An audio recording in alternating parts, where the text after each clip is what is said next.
We're on week 3 of the Learn Workplace Climate Action Ask Me Anything series. I'm super excited to have Lisa Feldman with us today. Lisa is a Senior Director of Culinary at Sodexo, but I'll pass it over to you, Lisa, to give a proper introduction of yourself. So I'm Lisa Feldman. I am a certified research chef, and I am the Senior Director of Culinary for Sodexo USA, focused on menu management and CSR. So essentially, I have the fun job of hardwiring all of our climate goals into our menus. Awesome. I love that you can literally show people how good climate solutions taste, Exactly. which we'll talk about in a second. So this week is kind of focused on business model transformation, which is a very lofty topic, but would love for you to start by answering why should companies be embedding climate solutions into their business models?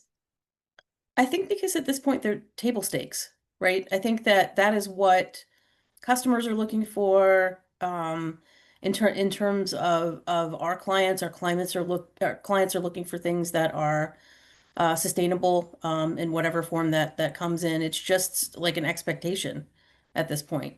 So it just makes good business sense. Yeah, I think that's a really good point around the fact that clients and customers are really asking for more sustainability action and climate action. And I think you see that kind of across industries. And I think it's a really good pressure point for businesses to change because obviously they want to satisfy their customers. So you've been really involved as an employee at Sodexo, kind of integrating climate into the company. Would love to learn more about how you think employees can make the business case for focusing on climate solutions in their roles, because I think this is something that you've really been thinking about. I I think one of the things that you have to think about as an employee is that at the C-suite level, there are so many things that senior leaders are concerned with, that they're looking big picture, and sometimes it's the small picture things that make a difference in the climate realm. And so thinking about how like you in your role can think about all the different stakeholders that are both above and below you and how you can start to wireframe climate solutions in actually takes some work away from senior leadership. So figuring out what those things are and then putting them into the framework of how they're going to benefit the company, right? Which, depending on the stakeholder, is a different thing, right? So I work in a non-com food service, right? Contract food service management. And I've got senior leadership that's very concerned about profitability and client retention and probably a billion other things that I don't even know about behind the scenes. And so in order to wireframe in a sustainability solution that I've come up with, I need to put it in the context of how it's going to benefit them. Like, what is it going to bring to the company? Whereas below me, if I'm talking with other chefs, it's a completely different language that I have to speak in order to frame it out for them to show them how like small incremental changes that they made in their food servery are going to benefit the customers that they see every day or their staff or themselves. And that there's also a profitability piece there for them, but it's different. It's more of a smaller individualized financial win as opposed to something very large that makes sense for a giant company. Mhm. Yeah, like that you bring up the fact that like you need to speak a different language depending on who your audience is. And I also like that you brought up the fact like you're talking up to leadership, but then also like across and down, like people who are on the same level or below you. I think that's a really good point to bring up because I feel like usually when we think about making the business case, we only think about what does it look like to make the business case to someone in the C-suite or someone like in a more managerial or supervisor position, but we don't think much about how do I make the business case to get everyone else on board. So you've done a lot of awesome work to kind of make the recipes you're creating to be more plant-based, more climate friendly. So you've done a really good job of kind of bringing and embedding climate considerations into your role. So I'd love to hear any other thoughts you have on that for you specifically, but then also generally kind of how do you see the role of other employees embedding climate into their job?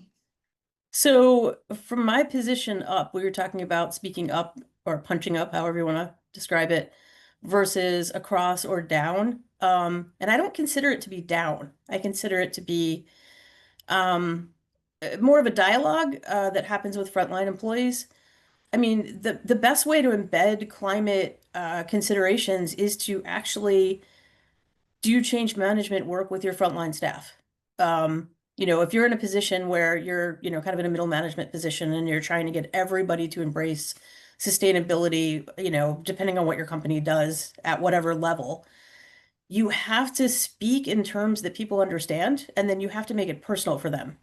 And then you have to create a pathway for them to communicate with you because sometimes the decisions that you're making that you think are easy to implement are not, right? And there might be something even better that someone's discovered at site level. Or, the biggest way to embed climate solutions, especially in food service, is to allow that frontline employee to have a conversation with the consumers that eat there every single day because they have relationships.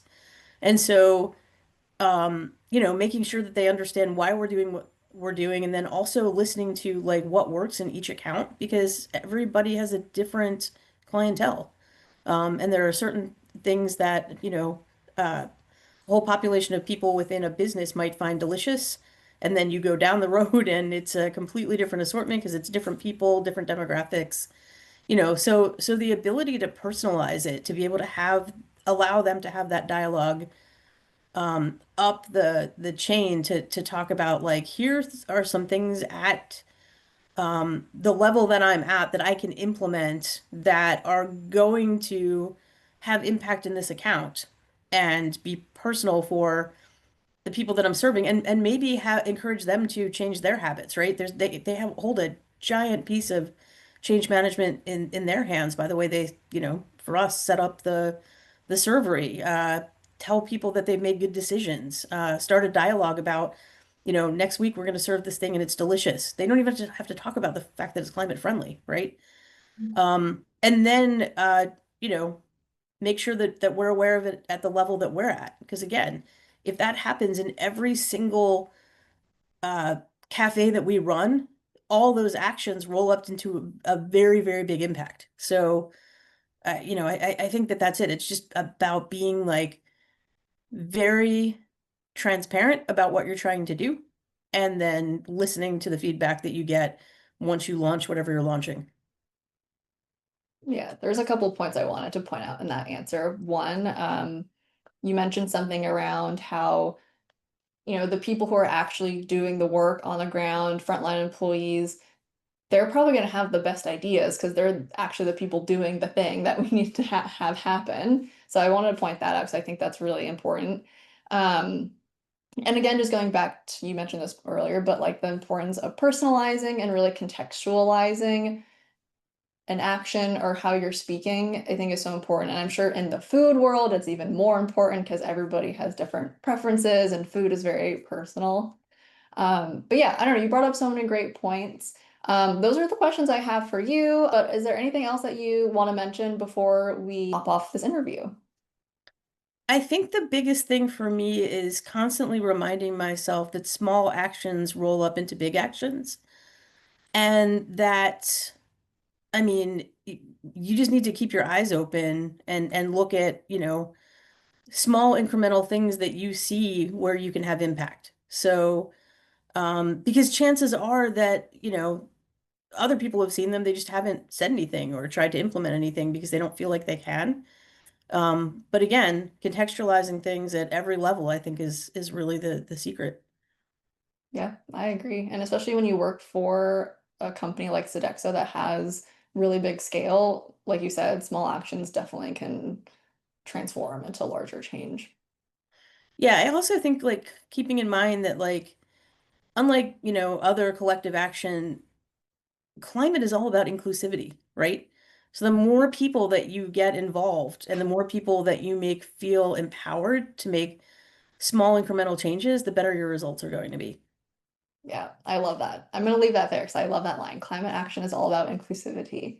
Awesome. Well, thank you so much, Lisa. So this week, we'll be posting this video in our Slack channel, and you'll be answering questions from the Learn Workplace Climate Action community. So definitely be on the lookout for those. And for folks who are watching, please post your questions for Lisa in the Slack throughout this week. Lisa, thank you so much. Thank you.